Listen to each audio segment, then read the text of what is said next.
ردا على اليمني اللي ما هو عاجبه قرار توطين الاتصالات ونظام الكفالة في السعودية. أولا، هذه قرارات داخلية، من حق السعودية اتخاذ أي قرار متى ما تشاء وكيف ما تشاء وتطبقه على من تشاء، واللي ما هو عاجبه بلده أولى به، ومن ظلم فليتقدم بمظلمته بما يثبت لشرع الله ويأخذ حقه. ومن أكل حرام بالنسبة للكفلاء فحرام في بطنه وفي بطن عياله، والله سبحانه وتعالى اللي بيحاسبه، لا لها علاقة لا في الدقون ولا في المساويك زي ما تفضل حضرتك. أما بالنسبة لعفاش فعفاش خدعنا فيه كما خدعتم أنتم اليمنيين فيه. كنا نحسب أنه رجال وشنب، ولكن للأسف أنه طلع أهلامه وطلع ذنب. ووالله لو أن السعودية ما تدخلت أنك الآن عبد للخمائن في إيران، فاحمد الله. وكما قيل والله إن الله أتى بالملك سلمان في الوقت المناسب، نسأل الله أن ينصره وأن يطيل في عمره على طاعته. وأما بالنسبة للمقيمين في المملكة فالمملكة مفتوحة للجميع. أنت عارف أنه آخر إحصائية عدد المقيمين في مدينتين بس في السعودية، جدة والجبيل، يفوق عدد المواطنين.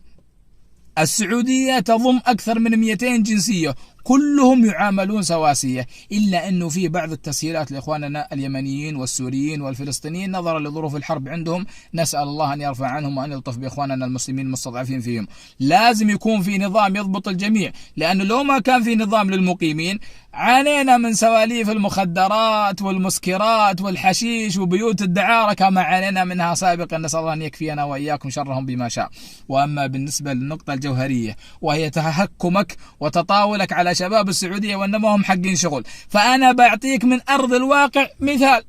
المملكة العربية السعودية حرب في الجنوب وتأهب في الشمال وعين ساهرة على الخونة في الداخل، وتسهيل للحجاج كل عام وللمعتمرين طوال العام، وفوق ذلك إساءات إعلامية وحرب اقتصادية وتهديدات دولية، والناس عايشين آكلين شاربين، سعوديين ومقيمين، لا حظر تجول ولا تضخم اقتصادي ولا سين ولا جيم.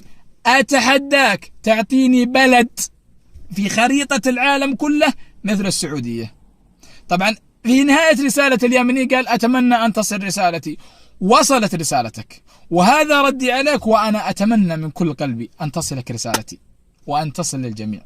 أسأل الله العظيم رب العرش الكريم أن يعز الإسلام والمسلمين وأن يذل المشركين الكافرين المعتدين، وعلى رأسهم الروافض الكفرة القتلة. والسلام عليكم.